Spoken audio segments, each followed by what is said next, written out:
ese mugabo uheruka guhura n'abantu badahuje igitsina ryarira ugize ngo iki mama wenda byemeye agira ibanga ubu ntabwo akubwiye ukagira inkuru muranye nawe mukanya urumva ndamurongora ngira gutya amazi yose aragwa wagira ngo ni kamwe kiri ntamunyunyuje niyo mpamvu uje mu nzu ngasangamo ibizinga byashusha umukusi ukagira ngo ni ya migezi ya Nyabarongo iri kugenda igenda wagira ngo ni inguru imaze kurya bwabura nako ndamunyunyuje ndemeye isange ndayimuha yindi y'umutuku ariko ndamukaranze ku buryo umugabo nahagera arumva muhaye ya zahabu reba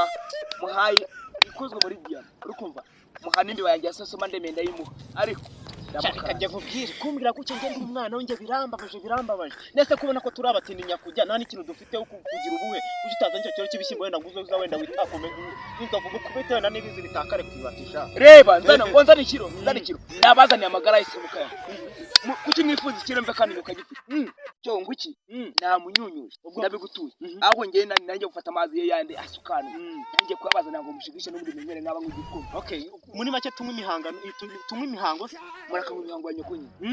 ubwo muri make nzongera kukubona mu rugo uri kumva ngo waje kwigwa witugatuga nzaguca umugongo gacika umutwe uraca umugongo surambona he ukazageza akingeho hagize asanga esha ngwiki uzasanga nibanga yanjye mubwire isano kuzajye ngambwira isano kubyo nzaguca umugongo gacika umutwe nabyo nakubwira ndashaka isupana cyangwa se shaka bino bya kinyundo bya ferenje hamwe uwo mugongo nzawugutuza amahirwe ni menshi naca no muri parafo iwanyu wosha ngo mfite nyine misiyo nawe ko mfite nyine misiyo twajya no kugisenyi ariko icyonzi iki isiko yararushye mbega kumiro isiko yararushye mbega kumiro reba ibyo nakubende isiko yararushye ndabivuze isiko yararushye nagutsonga ikigwa n'ubundi ukunda kuza wasinze sha nangwe uwo mugongo cyangwa se fata izo nobe ebyiri nzi kandi ko reba wazikurayi imba nambaye bugisi mba nambaye uchikopa imba nambaye jisiko wazikurayi imba nambaye kwambaye kariso y'icyuma se cyangwa umuhato y'icyuma sha nambaye tubare icyo gihe ngo inyundira hashobora nambaye kibare kumabya aho gutanyuza n'umufuko w'ibishyimbo mu rugo n'umuceri hanyuma uyu mwanya wisanzuye reba ndabakoze umva isezerano n'ibikwamaye yambwiye ko umunsi nazasanga adahari umunsi zasanga adahari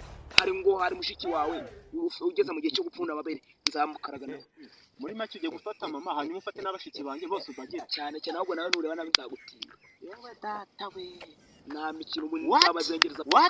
nzagutinga hajya abatinga bakoresha aya mavuta sha batinga ute bakoresha poudre hanyuma amavuta y'igare barayakoresha nayo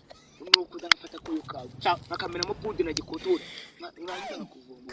ujya koko nicanye n'umutinganyi koko sinabimenya reba iki ubu ntabwo nzabazengereza muri iki gihugu se biremewe ntabwo bari bakubwira amakuru yanjye ntabwo bayambwiye ahubwo se twigane ubu sukuze naganira nawe ukuze reka utampfutura ugira ibanga se ifite umwoyo